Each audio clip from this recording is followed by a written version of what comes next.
Hello, I'm Robin and I'm a normal alcoholic.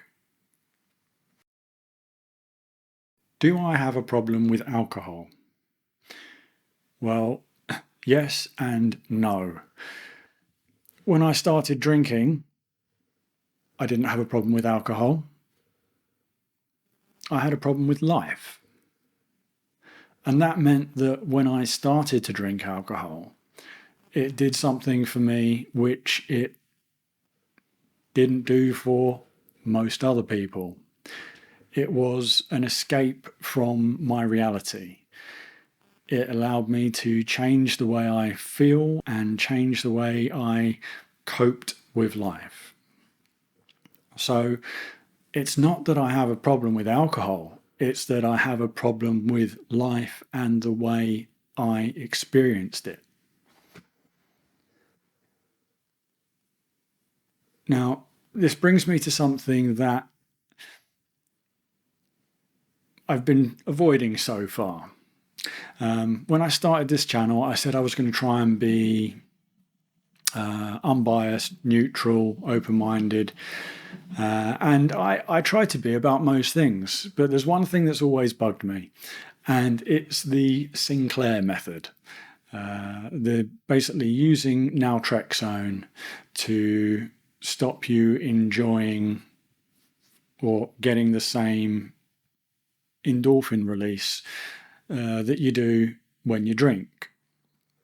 Now, I remember seeing a TED talk about this, and this woman was waxing lyrical about it, and saying it's got 80% success rate, and if you Google it, it says studies of naltrexone have proved it's got an 80% success rate, but it doesn't.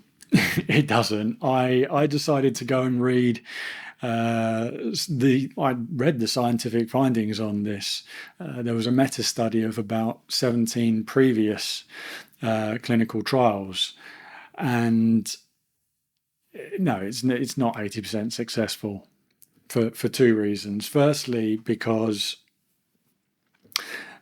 it's 80% successful for people that followed the program properly.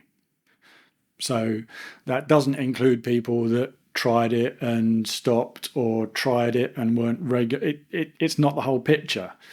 It's saying anyway, but the other, basically, of the findings, from what I read, it looks like they range from no better than a placebo to 50% better than a placebo, which, like I say, long story. And then what do you call success? I think success, as they called it, was had more time sober in the duration of the trial. So like within 6 months, they had more days sober.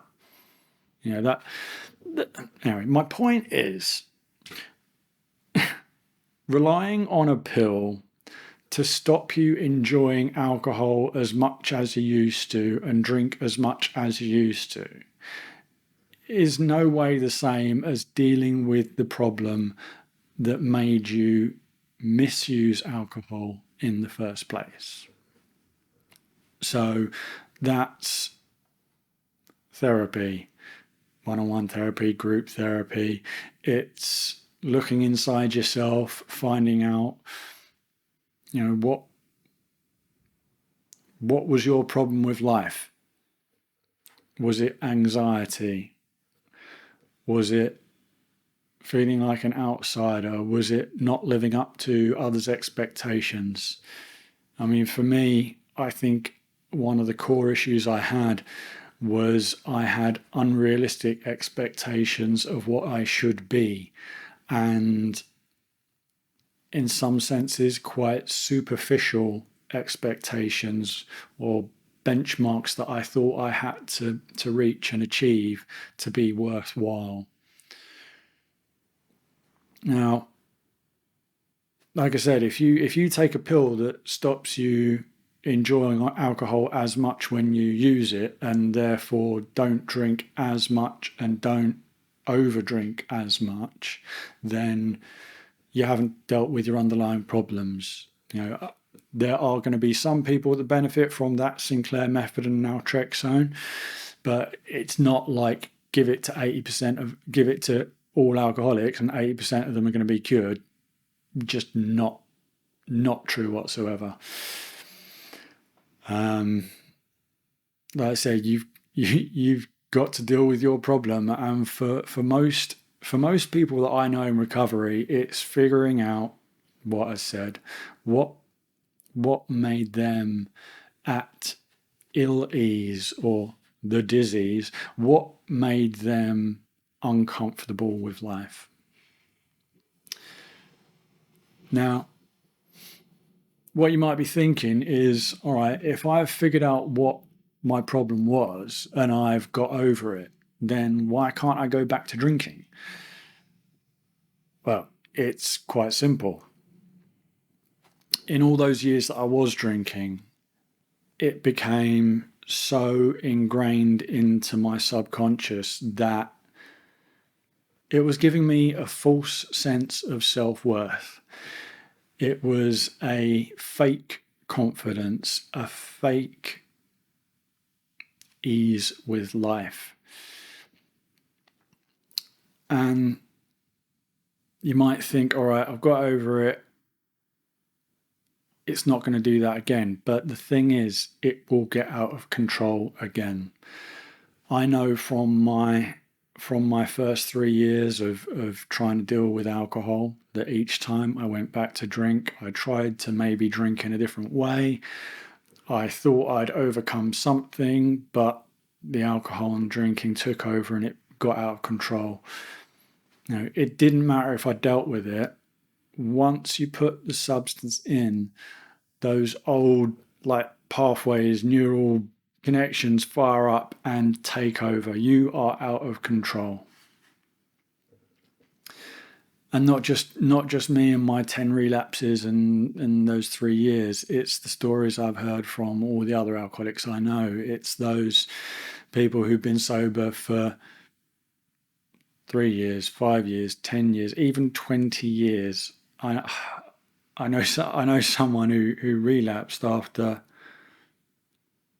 15 years, and in a matter of a couple of hours went from 15 years sobriety to blackout drunk. We just can't. And the thing is, even if there was a chance that I could go back to normal drinking, is it worth the risk? No, it's not. Because if I don't get it right, then what will probably happen is I'll end up on another 2-month bender, and I'll need medical assistance to detox or whatever it is. I will end up in a bad way. It's not worth the risk. I'm happy enough with my life now that I don't need to take the risk, and I don't want to take the risk.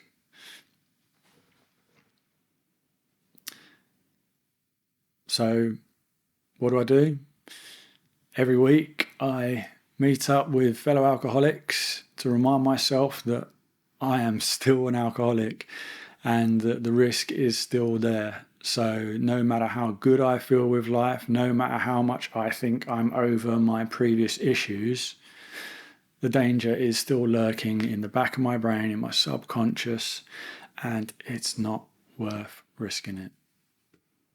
So I don't.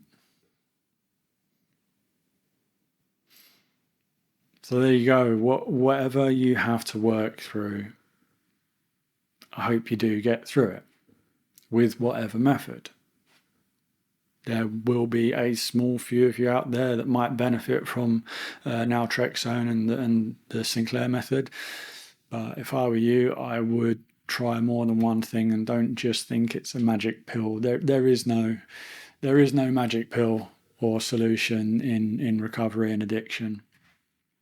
It might take a while to find your solution, but it'll be worth it when you get there. That was just grey on the corner. Yeah. Okay. I'm going to leave it there. Got another one of these to do. Bye.